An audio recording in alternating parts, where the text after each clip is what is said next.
Hello everyone, আমি স্মৃতি আর আমার নতুন একটি ভিডিওতে আপনাদেরকে অনেক অনেক স্বাগত। আর আজকে হলো 8ই অক্টোবর, মঙ্গলবার। আর আমার ছেলের এখন চলছে 6 মাস বয়স, আর ওর অন্নপ্রাশন হয়ে গেছে।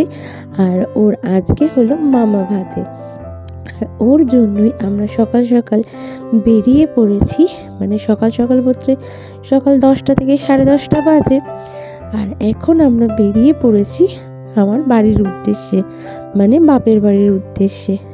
তো আজ হলো সপ্তমী, তো তাই ভাবলাম ঠাকুরকে দর্শন করেই তারপরে যাই। তো চলে এসেছি পাড়ার ঠাকুর দর্শন করতে। এটা হলো মহাপ্রভু পাড়ার ঠাকুর। তো এই ঠাকুর দর্শন করেই তারপরে যাব বাপের বাড়ি। তো আজকের দিনে মানে মামা ভাতে ফেলার একটাই কারণ হচ্ছে পুজো পড়ে যাবে, তারপরে শীত পড়ে যাবে, তারপরে আর বাপের বাড়ি তেমন যাওয়া হবে না।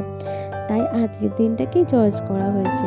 আর এই যে আমাকে দেখতেই পাচ্ছ, ছেলেকে খাওয়ানো, রেডি করানো, এসব করতে করতে আমার একদম রেডি হওয়া হয়নি। আমি কিচ্ছু না পরে বাড়ি থেকে বেরিয়ে চলে এসেছি, শুধু একটা ড্রেস পরে এসেছি। আর যেটা বলার, এই দেখো রথতলা গেট, এতটাই জ্যাম। এই জ্যাম কাটতে কাটতে প্রায় 1 ঘন্টা সময় লেগে গেছিল। আর এটা হচ্ছে ভাংড়াপাড়ার প্যান্ডেল। আর এই প্যান্ডেল দেখতে দেখতে আমরা চলে গেলাম হচ্ছে ঝুলন্ত ব্রিজে। আর এই ঝুলন্ত ব্রিজ পার হয়ে তারপরে টোটো ধরতে হবে, টোটো ধরেই একদম আমাদের বাড়ি। আর আজকের দিনে হওয়াতে আরেকটা যেটা সুবিধা হয়েছে, সেটা হলো আমরা বেশ কয়েকটা প্যান্ডেল দেখতে পেয়েছিলাম। আর প্যান্ডেল দেখতে দেখতেই বাড়িতে পৌঁছে গেছিলাম। আর যেটা হয়েছিল, চারপাশটার পরিবেশটা কিন্তু খুব সুন্দর ছিল। আর বিশেষ করে এই ঝুলন্ত ব্রিজে আসলে আমার বেশ ভালো লাগে। এতটা খোলামেলা, এত গাছপালা, নদীর জল, এই চুনি নদীর জল, যেটা ছোটোবেলা থেকে দেখে আসছি, বেশ ভালো লাগে আমার। আর এটা যেটা বলার, সেটা হলো এই ঝুলন্ত ব্রিজটা কিন্তু সত্যিই দোলে, এখনও দোলে।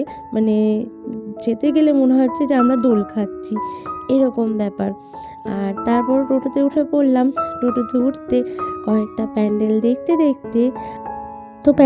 দেখতেই চলে এলাম আমাদের আস্তলা বাজারে।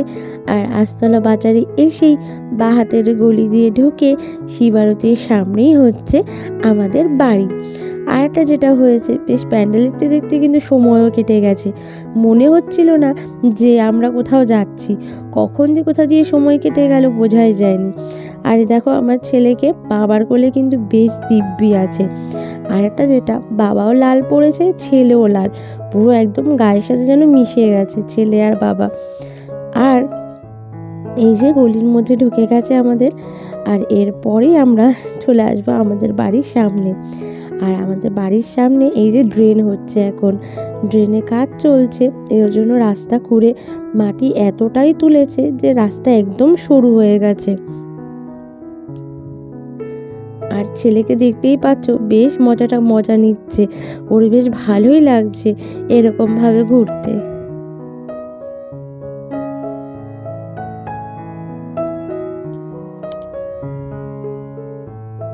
বাবা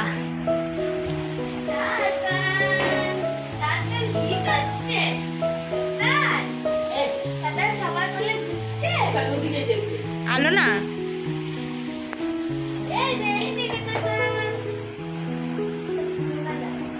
এই যে বাবা কি করছো তোমরা, কি করছো? দুষ্টু দাঁড়া তাতানের পাশে।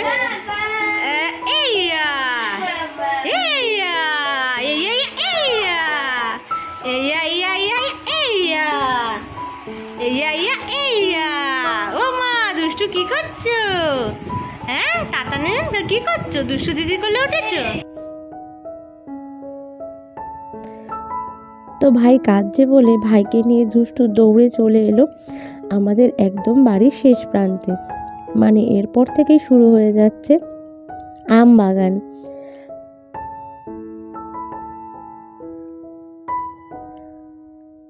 দুষ্টুকে মা ডাকতে আসাতে দুষ্টু বলছে যে না আমি ভাইকে দেব না, কিছুতেই যে দেবে না। তো মা জোর করে তাতানকে নিয়ে চলে গেল। এবার তাতানকে নিয়ে গিয়ে এখনই হচ্ছে বাবার কাছে দেওয়া হবে। এবার বাবা ওকে এখনই খাওয়াবে। এবার বেশি দেরি করলে তো ওর ঘুম পেয়ে যাবে, ওর জন্য তাড়াহুড়ো করে তাতানকে নিয়ে চলে আসা হলো। বাবা এখনই তাকে খাইয়ে দেবে। আরটা যেটা বলার বিষয় সেটা হলো, আজ তাতানের জন্য যা যা রান্না হয়েছে সেটা তো তোমাদের সাথে শেয়ার করাই হলো না। চলো তোমাদের সাথে শেয়ার করে বলে দিই যে কী কী রান্না হয়েছে আজ তাতানের জন্য।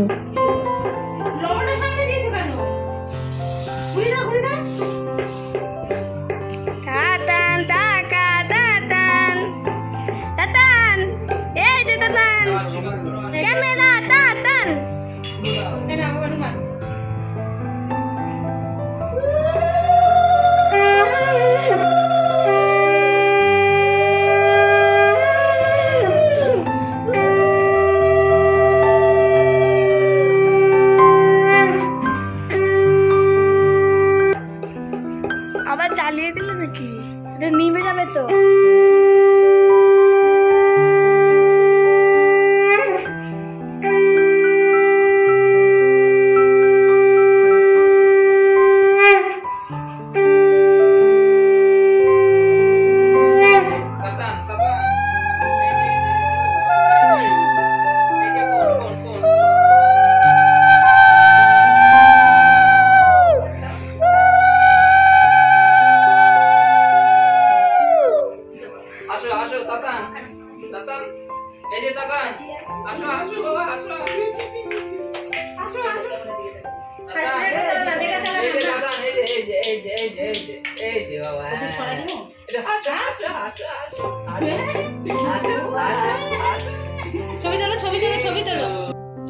তো তাতানের জন্য যেগুলো রান্না করা হয়েছিল সেগুলো হলো 5 রকমের ভাজা, তার সাথে ছিল লাল শাক, তার সাথে ছিল মুড়িঘণ্ট ডাল, আর তার সাথে ছিল কাতলা মাছের কালিয়া, আর তারপর ছিল 5 রকমের মিষ্টি, চাটনি, তারপর ছিল পায়েস আর দই। এই ছিল তাতানের রাজ্যের খাবার। আর মাংস হয়েছিল, কিন্তু সেটা তাতানকে দেওয়া হয়নি। দিতে আছে কি দিতে নেই সেটা জানি না, তবে মানে দেওয়া হয়নি তাতানকে খাওয়ানোর জন্য। তো এরপর আমার বাবা সব কিছু থেকে অল্প অল্প করে নিয়ে মাখিয়ে তাতানকে খাইয়ে দিল। আর তারপর তাতানকে একটু মিষ্টি মানে পায়েস খাইয়ে দিল, তারপর সামান্য একটু মিষ্টি খাইয়ে দিল।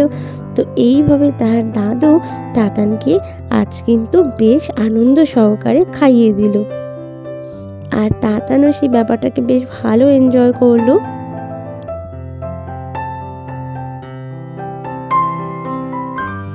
আর এই দেখো কিভাবে তাকিয়ে রয়েছে।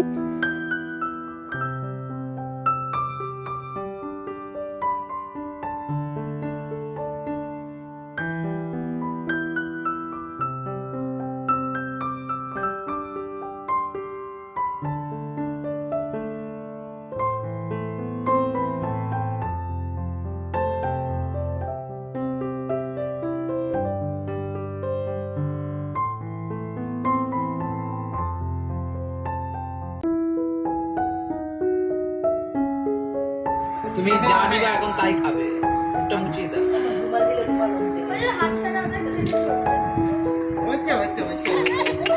না না না না না না না না না না বাবা বাবা বাবা বাবা এই যে বাবা বাবা বাবা বাবা চোখে তুলো না না খিদে পাই না, খিদে পাই না। নালো রাত খায় না, ওর হাত খাই, ওটা এমনি স্বভাব। পায়েসের রস মুখে দাও।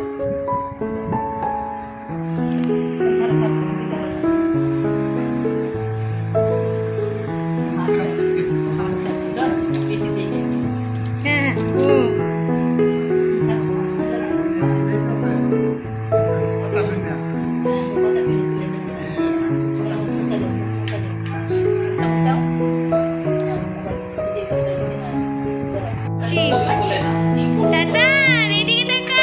ছবি তুলতে চায় না।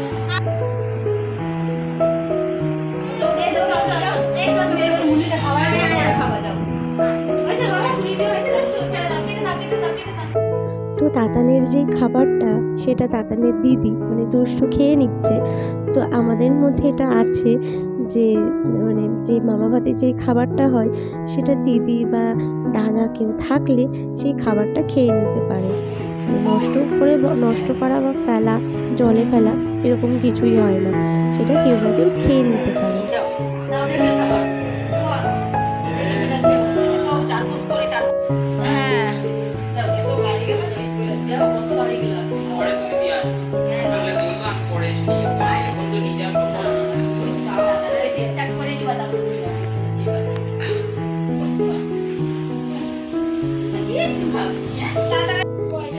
এরপরই হচ্ছে বিদায় পালা। তো সকালবেলা এসে আবার বিকেলেই চলে যাচ্ছি।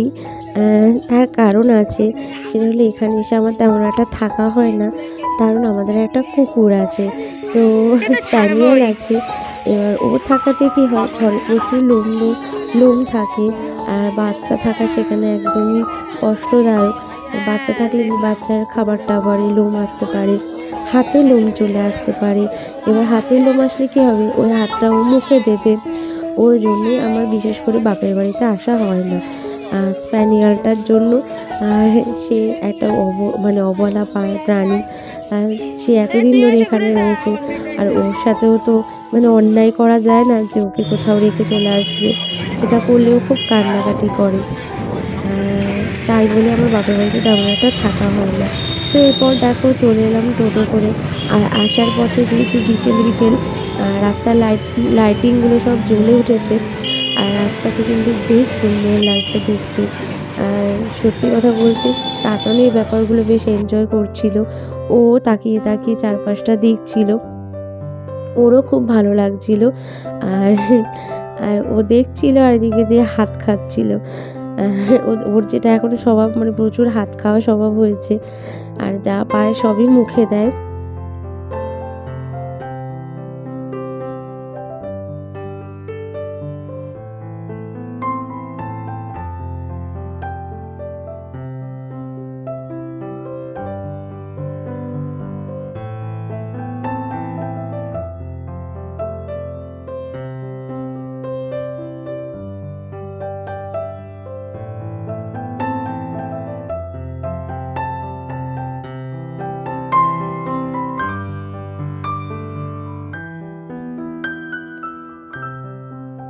এই যে ঠাকুরটা, এটা হচ্ছে দক্ষিণ পাড়ার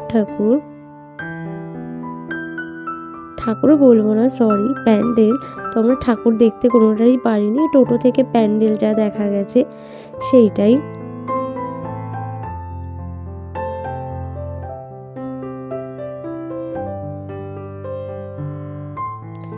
তো ফ্রেন্ডস, একদম বাড়ির কাছাকাছি চলে এসেছি। তো এই ছিল আমার ছেলের আজকে মামা ভাতের ভিডিও।